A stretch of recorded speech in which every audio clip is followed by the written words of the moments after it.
আমাদের একটা কার্টিসি মিটিং ছিল এবং সাথে বিশেষ করে দিল্লির উপরে সারা ভারতবর্ষে অপোজিশন পলিটিক্যাল পার্টির ওপরে जो एट्रोसिटीज चलছে जो एट्रोसिटीज चल रहा है हर ऑपोजिशन पॉलिटिकल पार्टी स्टेट को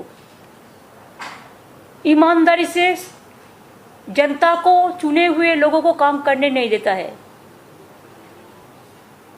इवन अरविंद जी का गवर्नमेंट का हम तो सुप्रीम कोर्ट को इज्जत करते हैं। Only supreme court can save the country, save this country now it is. Even media is purchased. They want to control the judiciary. They want to control all the agencies. इसी के लिए हम लोगों ने आपस में बैठे बातचीत किए और जो सुप्रीम कोर्ट वर्डिक्ट देने का बाद भी जो ऑर्डिनेंस लेके आया सेंट्रल गवर्नमेंट दिल्ली गवर्नमेंट का खिलाफ में, हमारा पार्टी के लिए मैं सब पार्टी को अपील करेंगे कि अगर हर पार्टी हम एक साथ में अपोजिशन हो सकता है, दिस इज द मौका है, तो एक बहुत बड़ा मैसेज जाएगा देश के लिए कि हम बीजेपी को राज्यसभा में हरा सकते हैं, तो ऑर्डिनेंस भी जा सकता है। ये बीजेपी को हराने के लिए 24 से पहले एक बहुत मौका मिल गया। हमारा पार्टी से हम डिसाइड किया है हम ये ऑर्डिनेंस को विरोध करेंगे और हम सुप्रीम कोर्ट का पास हम इसको जस्टिस मांगेंगे। अभी हम अरविंद जी को दे रहा है माइक, अरविंद जी बोलेंगे, इसके बाद मान जी भी है। इसका बाद अगर आपका लोगों का कोई क्वेश्चन है तो जरूर हम लोग कोशिश करेंगे। सबसे पहले मैं दीदी को बहुत बहुत शुक्रिया अदा करना चाहता हूँ। इतना वार्मली हम लोगों को वेलकम किया, इतना प्यार, हमेशा दीदी का प्यार मिलता रहता है हम लोगों को, हमारी बड़ी बहन की तरह है दीदी। आज कलकत्ता मेरा इसलिए आना हुआ क्योंकि आप सब लोग जानते हैं जब हमारी 2015 में सरकार बनी थी पहली बार दिल्ली में, जैसे ही हमारी सरकार बनी इन लोगों ने नोटिफिकेशन, केंद्र सरकार ने नोटिफिकेशन पास करके, एक नोटिफिकेशन, सिंपल नोटिफिकेशन पास करके दिल्ली की चुनी हुई सरकार की सारी पावर्स छीन ली कि हम किसी ऑफिसर की ट्रांसफ़र पोस्टिंग नहीं कर सकते, अगर कोई ऑफिसर गलत काम करे तो हम उसकी डिसिप्लिनरी प्रोसीडिंग नहीं कर सकते, ये सारी पावर हमसे छीन ली। 8 साल तक दिल्ली के लोगों ने संघर्ष किया, हम सुप्रीम कोर्ट गए। 8 साल के संघर्ष के बाद सुप्रीम कोर्ट ने हमारे पक्ष में ऑर्डर किया, दिल्ली की जनता जीत गई। लेकिन जैसे ही ऑर्डर आया सुप्रीम कोर्ट का, 1 हफ्ते के बाद इन्होंने ऑर्डिनेंस लाके जो सुप्रीम कोर्ट का ऑर्डर था उसको उन्होंने पलट दिया, और उस दिन पलटा जिस दिन सुप्रीम कोर्ट वेकेशन पे जा रहा था। इसका मतलब इनके दिल में काला था, इन्हें पता था कि अगर सुप्रीम कोर्ट होता तो अगले दिन उसके ऊपर स्टे लग जाता, तो इनका ऑर्डिनेंस गलत है।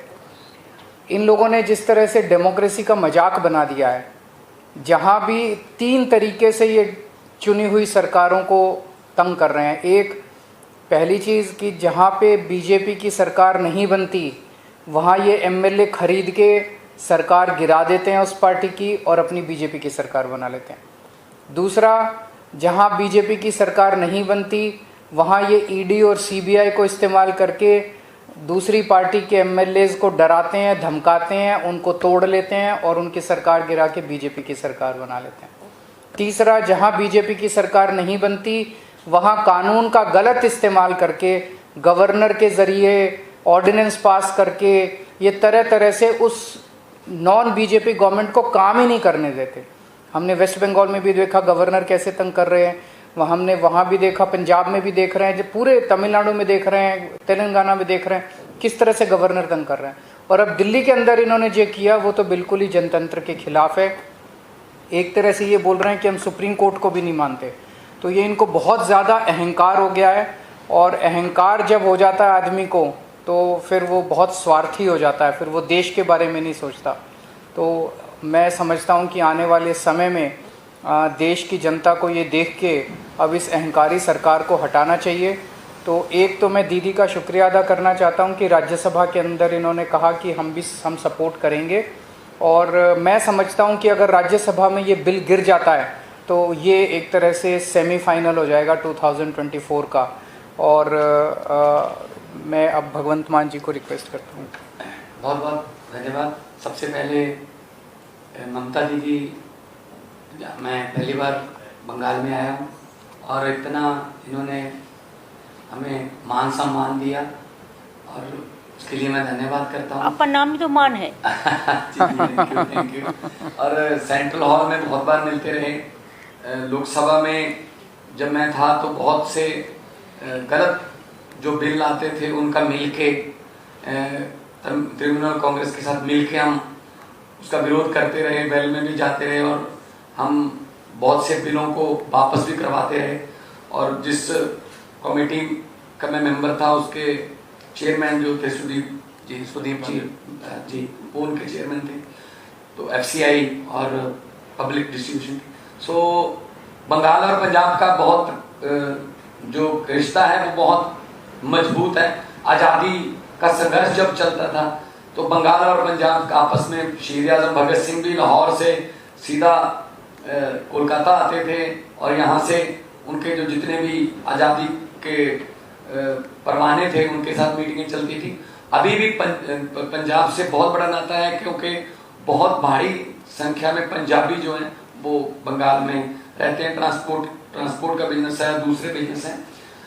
तो जैसा कि अरविंद जी ने बताया, ये लोकतंत्र को अपने पक्ष में करने के लिए कोई भी तरीका अपनाने लगे हैं सेंटर सरकार वाले।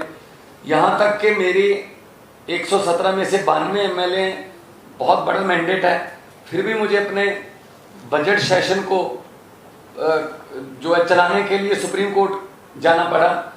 सुप्रीम कोर्ट से ऑर्डर रहा है कि राज्यपाल रोक नहीं सकता, बजट सेशन चलना चाहिए। इस लेवल तक हमें तंग करते हैं। तो अगर दिल्ली में भी तंग करते हैं, अभी स्टालिन जी की हमारे पास चिट्ठी आई कि हमें हमारे बिल नहीं पास हो रहे। केरला के जो चीफ मिनिस्टर उनकी चिट्ठी आई कि पास नहीं होने दे रहे, 2-2 साल से जो है वो बिल पड़े हैं गवर्नर हाउस में। तो मैं ये कहना चाहता हूँ आपके सामने, अगर 30-31 गवर्नर और एक प्रधानमंत्री ने देश चलाना है तो करोड़ों अरबों रुपया चुनाव पे क्यों खर्च रहे हैं? 30-31 गवर्नर और एक प्रधानमंत्री चला लें मुल्क को, देश को। फिर लोकतंत्र का अभी बाहर जाके विदेशों में जाके ये लोकतंत्र का बहुत ढिंढोरा पीटते हैं कि देश सबसे बड़ा biggest democracy in the world, लेकिन जब यहाँ आते हैं तो जाके देखते हैं कि किसी को काम नहीं करने देते। अगर आप इलेक्शन नहीं जीते तो बाई इलेक्शन से जीत जाते हैं। मध्य प्रदेश में भी ऐसा किया, कर्नाटक में भी ऐसा किया था और गोवा में भी ऐसा किया था। दिल्ली में मतलब LG मीन्स गवर्नमेंट, ऐसा इस लेवल तक की वर्डिंग जो है लोकसभा में पास करवाई है, LG मीन्स गवर्नमेंट। तो फिर आप इलेक्शन जो होती है, जो करोड़ों लोग इलेक्शन में जो लाइनों में लग के अपने पसंदीदा MLA, विधायक और मुख्यमंत्री को चुनते हैं, तो वो उनके लिए, वो किसके लिए वोटिंग कर रहे हैं? तो ये मजाक बना रखा है डेमोक्रेसी का। तो ममता दीदी का बहुत धन्यवाद इसलिए भी कि इन्होंने बहुत लड़ाई लड़ी है, बहुत बड़ी बड़ी लड़ाइयाँ लड़ी हैं और जीती हैं, सफलतापूर्वक लड़ाइयाँ लड़ी हैं इन्होंने। चाहे वो इलेक्शन हो, चाहे वो CBI की रेड्स का मामला हो, चाहे ED का मामला हो। तो हम लोग इकट्ठे होकर देश को बचाने का सवाल पैदा हो गया, लोकतंत्र को बचाने का सवाल पैदा हो गया। तो पार्टियां आपस में बहुत से पॉलिटिकल जब विचारक मतभेद होंगे, लेकिन अगर देश रहेगा तो हम पार्टियां रहेंगे ना। अगर 24 में ये संविधान बदलने की कोशिश कर रहे हैं, हर रोज ही कोशिश करते हैं संविधान बदलने की, तो देश के संविधान को खतरा पैदा कर दिया इन लोगों ने। इतने सत्ता की भूख हो गई या इतना ये अहंकारी हो गई, जैसा अरविंद जी ने बताया।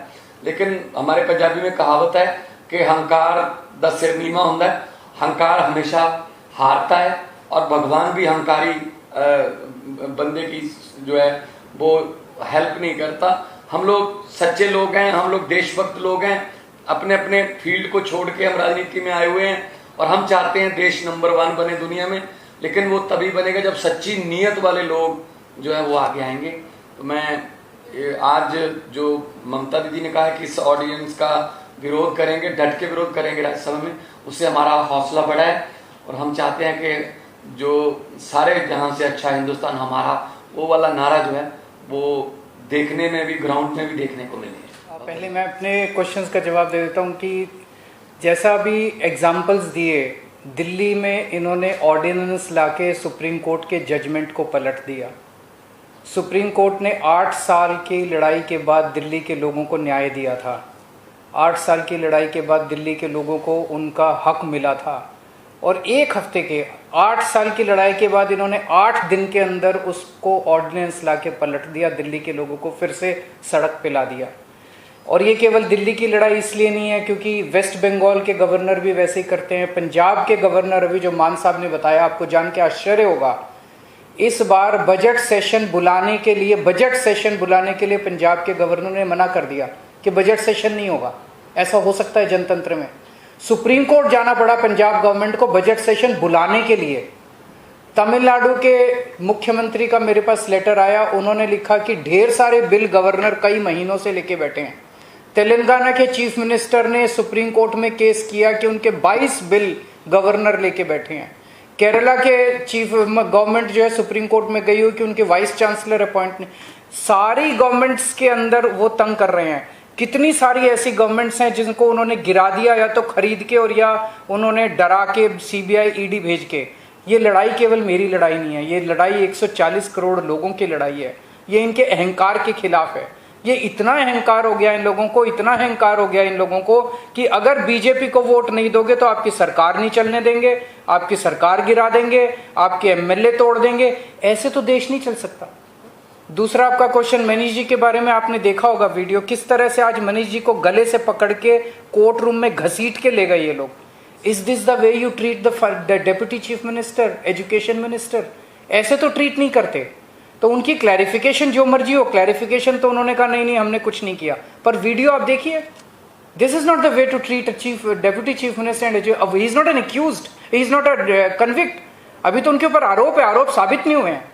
ऐसा जो मनीष जी का बारे में जो बोला है अरविंद जी, वो दिन हमारा घर में भी वो पुलिस उसका घर में, अभिषेक का घर में नोटिस देने के लिए वो नहीं था, वो बांकुड़ा में था। तो 2:30 बजे जाके बोला अभी नोटिस दे दो, नहीं तो कल दिखा दूंगा, कल नहीं आएगा तो। ऐसा बात किया। What they thinks that we are the bonded labours? What they thinks that we are their servant? Ego का एक लिमिट होता है, जो भी मर्जी कर सकता है। हम लोगों को तो ये अभी चिंता है कि कब कॉन्स्टिट्यूशन ना बदल दे, देश का नाम ना बदल दे, देश का नाम भी उसका पार्टी का नाम पे कर देगा, वो लोगों को नाम पे कर देगा। ऐसा नहीं चल सकता है। आज भी अगर हम ये बात नहीं समझे तो दुनिया का जनता हमको क्षमा नहीं करेंगे। आज मणिपुर में हर रोज ब्लड निकाल रहा है, लेकिन कोई भी नेता को टाइम नहीं मिला उसका पार्टी का कि उधर में जाके मिले पब्लिक का साथ। आज भी लोग नहीं निकाल सकता है, लेकिन इसको बड़ा बात चलते हैं। और बीजेपी का पार्टी डायरेक्ट रास्ता में खड़ा होकर बोलता है कल इसको अरेस्ट करेगा, परसों इसका घर में ईडी जाएगा, परसों इसका घर में एनआईए जाएगा। कैसे बीजेपी पार्टी का छोटा लड़का को जो चुनौपुटी हमरा बांग्लाय बोली, ऐसा माफिक उसको सब इंफॉर्मेशन मिल जाता है। तो क्या ये गवर्नमेंट, क्या government of the agency, by the agency and for the agency? Government of the bulldozer, by the bulldozer and for the bulldozer? They want to demolish the constitution, they want to bulldoze the constitution. Even they don't respect the Supreme Court verdict. I am really shocked, because I am also a lawyer. So always we respect the court verdict. Sometimes it may be in favor of me, sometimes it may be against of me. We can discuss about the verdict, not the judge. You know what is going on here? Never we said. Even when Supreme Court gave a verdict, strong verdict, after so many years, they will go for election, they will go for people, they will work 5 years for the people, and ultimately central government will rule all the state through governor, through some ordinances, through some letters. आज भी मेरे को एक letter मिला कि foreigners को ढूंढो। कहाँ से फॉरेनर आएगा इधर में? जो वीसा है, जिसको है पासपोर्ट है, उसका पास तो गवर्नमेंट ऑफ इंडिया का इंफॉर्मेशन रहता है। ये एनआरसी करने का मतलब है कि चुनाव का पहले ये सब चालाकी में से काम करो, लेकिन इससे रोका नहीं जाएगा। हम हर पार्टी को विनती करने चाहूंगी कि अगर आपका एक साथ में काम करने का मन है, दिल है, दिमाग है, तो मेरे को हम्बल रिगार्ड्स होगा, मेरे को अपील होगा कि एक वोट भी बीजेपी को नहीं देके हर political party, even there are some BJP party members also, they are also not happy, I will request them also give vote to non BJP party this against of ordinance. अगर ऐसा ही ordinance करेगा तो कोई राज्यों को कल तोड़ देगा, परसों तोड़ देगा। मेजोरिटी रहने से भी ऐसा नहीं कर सकता है। There are some systems. ये तो खतरनाक बन गया देश के लिए, धमाका मचा दिया। 2000 का नोट तो क्या था, 2016 में तो एक दफे किया, तब तो हम लोगों ने कहा था कि जनता को 2000 नहीं चाहिए, 1000 का रुपया में काम हो जाएगा, 500 में, 100 में, 200 में। तब तो बात नहीं सुना। अभी ऐसा क्या हो गया कि बाहर जाने का पहले तुरंत इसको करना पड़ा। LIC को 3 लाख करोड़ रुपया का लॉस हो गया, इसको तो काउंट हो जाता है एक साथ में। क्या ऐसा धमाका है? तो इसी के लिए देश का हर आदमी दुखी है, किसान लोग भी दुखी है, मजदूर भी दुखी है, नौजवान भी दुखी है। सब झूठा बोलता है हम 1 लाख लोगों को, 10 लाख लोगों को नौकरी देगा। आज पर्यंत तो किसी को दिया? एक ट्रेन बनाया, 10 डिपार्टमेंट उठा दिया, बजट उठा दिया, उसमें भी अब देखा कि इंजन कहाँ का है और कैसे बनाया है और कैसे तोड़ गया है और क्या सिचुएशन है पब्लिक का। एक लोकल स्टेशन में एक टिकट का भाव ऐसे ही 10 रुपया से 30 रुपीज बना दिया। जैसे हमको पास कटवा पैसेंजर्स एसोसिएशन से लेटर आया। तो देश में जो चलता है दिखाने के लिए कुछ करते हैं, लेकिन ये गवर्नमेंट हो गया डबल इंजन वाला। जो गवर्नमेंट बोलता है एक ट्रैवल इंजन और टेरेबल इंजन बन गया। तो अगर एट्रोसस टेरेबल कुछ चलेगा तो इसको हम लोग का हिम्मत है इसको लड़ने के लिए। जो भी करना है आप कर लो। हम लोग डिसीजन लिया है, हम बीजेपी का खिलाफ में हम लड़ेंगे, हम एक कट्टर रहेंगे। हमारा कुछ नहीं चाहिए, किसी से कुछ नहीं चाहिए, खाली जनता को सेव करना चाहिए, सेफ्टी सिक्योरिटी रक्षा करना चाहिए, देश को रक्षा करना चाहिए। I am totally 100% with Arvind ji Mann. I am totally 100% with Telangana बोलो, पंजाब बोलो, तमिलनाडु बोलो, आप केरला बोलो, आप आंध्र प्रदेश बोलो, आप चेन्नई बोलो, आप उड़ीसा बोलो, आप बिहार बोलो, आप झारखंड बोलो, हर जगह में हम लोग एक साथ में आए और एक साथ में हमको और भी जुटाना है। आप लोग को मदद भी मैं चाहती हूँ। मीडिया को तो बोल देता है ये बात कहना, ये बात नहीं कहना। मीडिया को भी थोड़ा इम्पार्शियलिटी देना चाहिए। मीडिया को मालिक लोग डरते हैं, ये लोग डराता है। आज तो 6 महीना का बात है भाई, और अगर कोई अचानक कुछ हो जाए, मिराकल कुछ हो जाए, तो उसको पहले भी जा सकता है। Who can say? Today I am alive, tomorrow I may not be. तो इसी के लिए ये देश में ये लोग नहीं चलेगा।